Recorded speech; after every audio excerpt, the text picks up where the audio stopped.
Read it.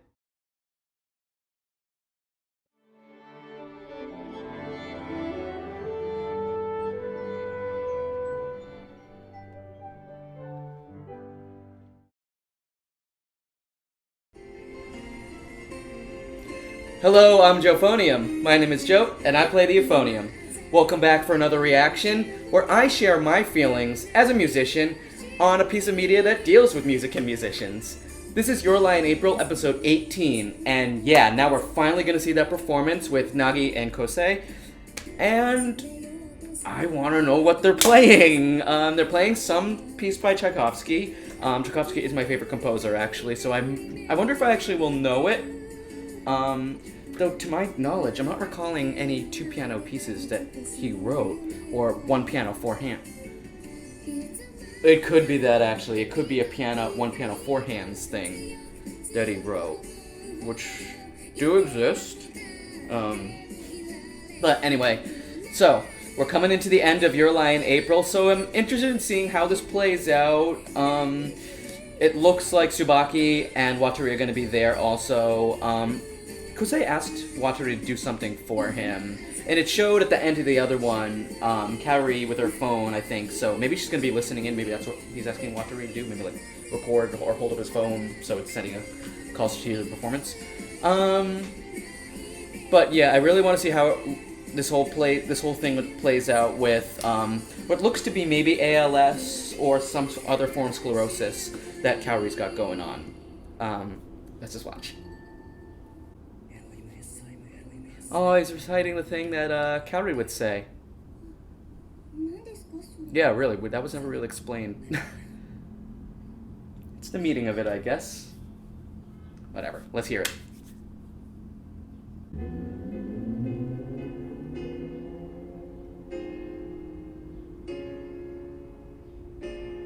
Is this a arrangement? It sounds like it could be from Sleeping Beauty.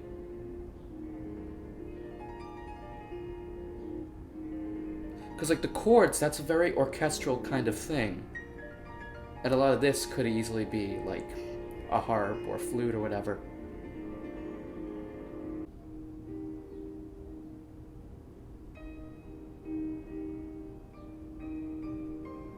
Da, da, da,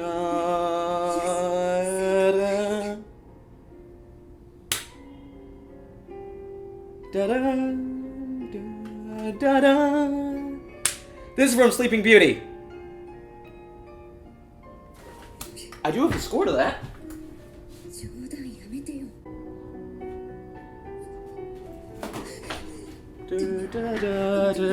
Found it.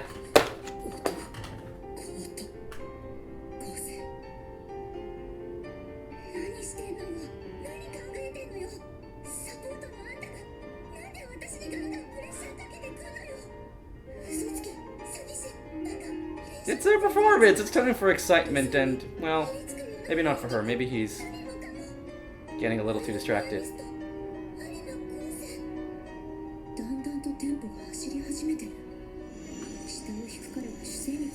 Yeah.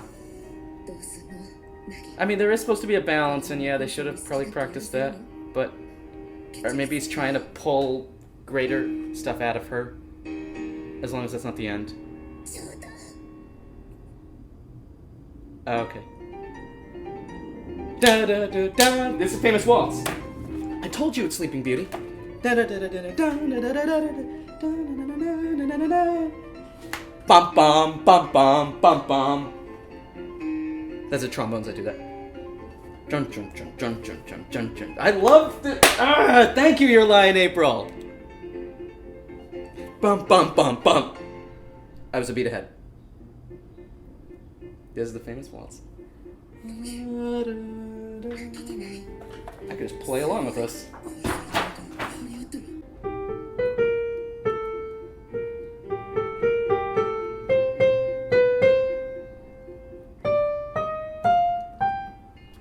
Yeah, whatever.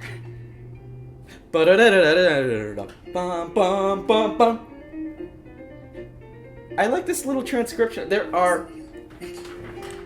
Okay, so they're just listening to her. So from Tchaikovsky's time, not only was it very popular to turn things into suites, like, this was a whole ballet, but squeeze it down to a suite for a small performance or short concert performance, but it was also very popular to put things for, in a variety of small arrangements for piano.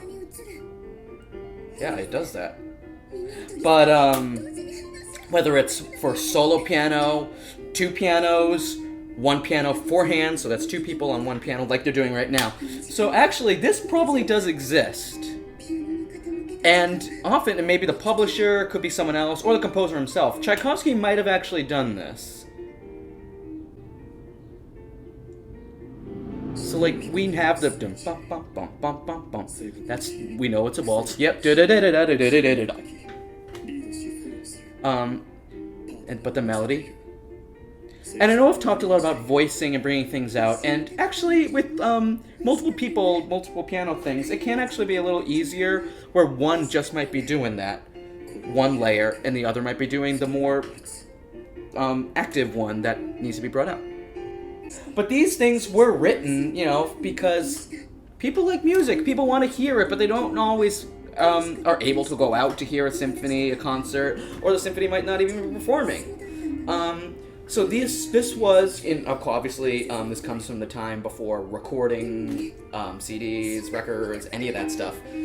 So this was the at-home consumption of music in the form of pianos. That's why most homes would have a piano somewhere. It would be expected for someone to know it. That's a useful skill, because if you want to hear music, you're either going to go and pay money to hear some, or you're just going to, amuse yourself with it.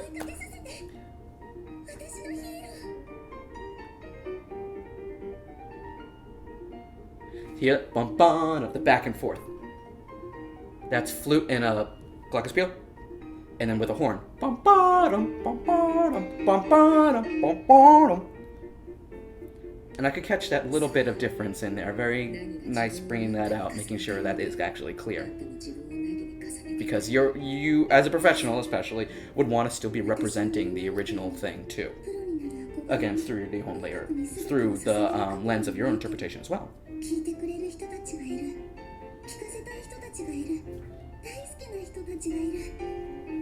They're doing this thing with all the repeats, though.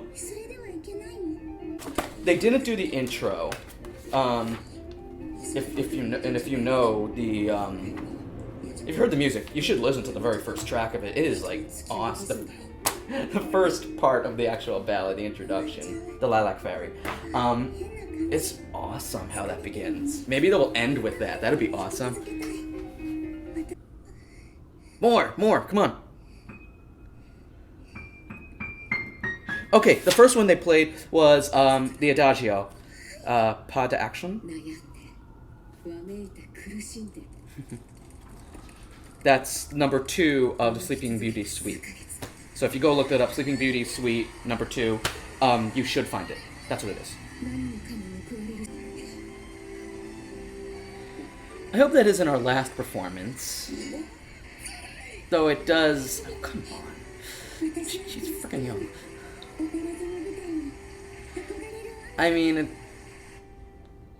It was very significant story-wise as the culmination of both Nagi's brief but effective arc. Kousei's as well, where he's now the teacher. He's now giving these lessons to Nagi, helping her grow, just like Kaori did for him.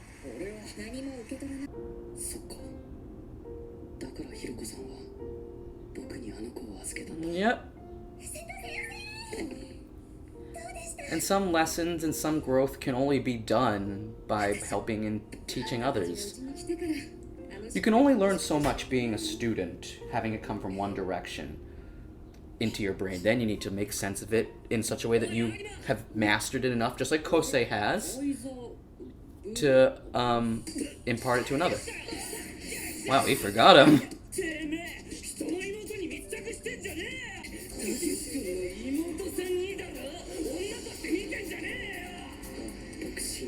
It's like every male in this show besides Kousei is just obsessed with sex or whatever.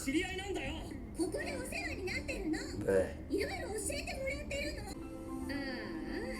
12月は面倒なことになりそうね。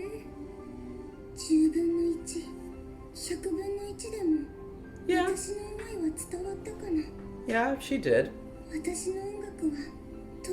She got a reaction out of him, a big reaction, as we know how Takashi tends to receive and process things.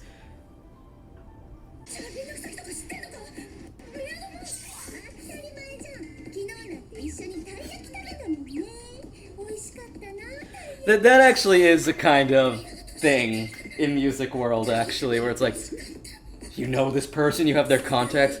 Like, one of my teachers was like, you know, I have John Williams' number in my phone right now. We can just call John Williams in the middle of rehearsal if we want. Or another one of my, like, people I know. They're like, oh yeah, I was at Sondheim's place or whatever. I heard that. Or I was over there. He's a great guy. I'm like, whoa. How do you, like, have the personal contact info of these people?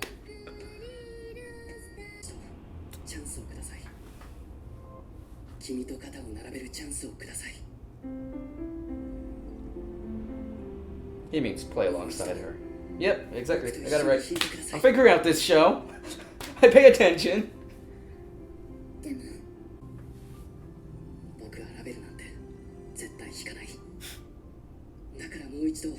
Where did Ravel come from, though? Ravel was never brought up before.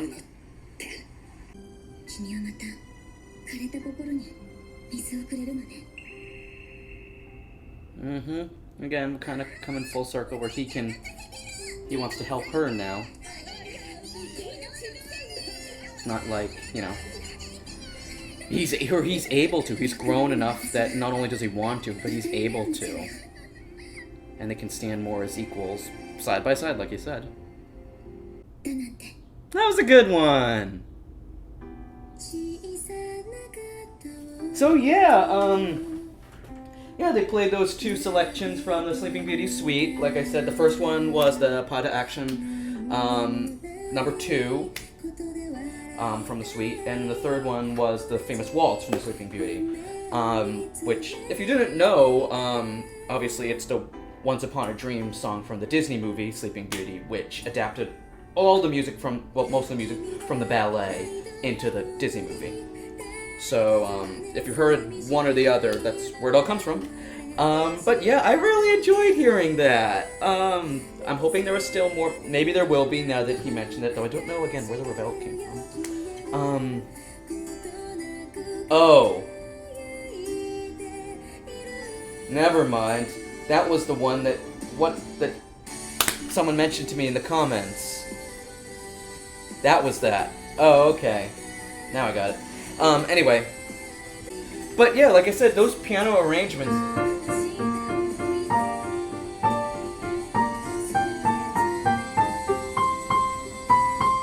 I mean, those were... Oh, okay, so we're gonna bring Emmy back into it. But yeah, those were super popular, and I'm sure that arrangement actually exists somewhere out there. May have even have been written by Tchaikovsky himself. IMSLP.org might probably have it. IMSLP.org. It's a website with like all these old, like out of print, but still very like readable. It's not like music changes. I mean, once it's written or whatever. Well, I mean there are, but for the average person, ordinary person, yeah, it has tons of arrangements, scores, transcriptions, parts of pieces, and just this big database. And you know, if you actually can't play piano, you want to find it, I mean, there are the solo piano versions out there on that website too. Just, you know, you'll just search Tchaikovsky, you'll find it, and there'll probably be the ballet, the full ballet score and stuff, and the suite ones, and then you just look for that. And yeah, if you want to play it, it's all out there. So yeah, I really enjoyed that episode. I'm looking forward to seeing how everything plays out. We only have a few more episodes left, and remember, the final 2 episodes will be a double reaction. So I'll see you again for episode 19. I'm Euphonium, my name is Joe, and I play the euphonium. See ya.